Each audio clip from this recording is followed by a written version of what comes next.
تو محمد صلی اللہ علیہ وسلم سے پوچھو کہ جب آپ صلی اللہ علیہ وسلم عرش پہ جا سکتے ہیں، سب کچھ کر سکتے ہو، تو پوچھو ابلیس بھی جاتا تھا، جسمانی گیا وہ۔ جب وہ جسمانی جا سکتا ہے تو محمد صلی اللہ علیہ وسلم کیوں نہیں جا سکتے، جبکہ یہ محبوب ہے؟ یہ دلیل کے لیے رکھا ہوا تھا۔ اس کے لیے دلیل نفس ہے نا، آگ سے بنا ہوا ہے۔ جب نفس کو اللہ تعالیٰ عرش پہ بلا رہا ہے، خود ہم کلام ہو رہا ہے، ٹھیک ہے، تو یہاں بھی تو ہم کلام ہو رہا ہے، نفس میں بھی گئے۔ اسی وجہ سے دلیلوں کے لیے بھی اللہ تعالیٰ نے نظام کو رکھا کہ جب میرے نظام سے لوگ واقف ہوں گے کہ میں نے فلاں کے ساتھ ایسا کیا، جب وہ میری مان رہا تھا تو میں نے اسے اتنے درجے دیے، اے آدم کی اولاد جب تو بھی مانے گی تو تجھے میں اس سے بڑھ کر درجے دوں گا، کیونکہ اسے تو میں نے آگ سے بنایا تھا، تجھے تو میں نے محبت سے بنایا ہے، محبت سے بنایا۔ آدم علیہ السلام کو اللہ تعالیٰ نے اپنی محبت سے بنایا۔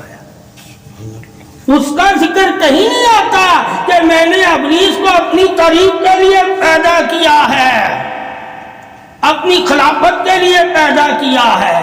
اس نے تو دیکھ کے عبادت کر کے یہ مقام پائے ہیں۔ یہ وہ ہے، ابھی عبادت شروع بھی نہیں ہوئی اور مورے پہلے لگاتی ہے، ٹھیک ہے۔ یہ آدم کی اولاد کے ساتھ ہے کہ اللہ تعالیٰ نے کہا ان پہ میں نے پہلے سے ہی موریں لگائی ہیں، چاہے ایمان والے ہیں چاہے بے ایمان ہیں۔ ایمان والوں کے بھی دلوں پہ پہلے ہی موریں ہیں اور کافروں کے دلوں پہ بھی پہلے ہی موریں ہیں، پیدا ہوں یا نہ ہو، مورے پہلے لگاتے ہیں۔ اب درجے یہ جا کے زمین پر لے پوچھا گیا، درجے پہلے سے مور لگی ہوئی ہے، درجے تو نہیں ملنے۔ اس لیے آپ صلی اللہ علیہ وسلم نے امت کو خوشخبری دی کہ پہلے سے میں نے مور لگائی ہے کہ تم بخشے جاؤ گے، اللہ سے وعدہ لیا ہے۔ یہ جو تم لوگ نیک کام کرتے ہو اس کی وجہ سے نہیں، اس کی وجہ سے تو تمہیں جنت میں درجے ملیں گے، بخشش تو میری وجہ سے ملے گا، ٹھیک ہے۔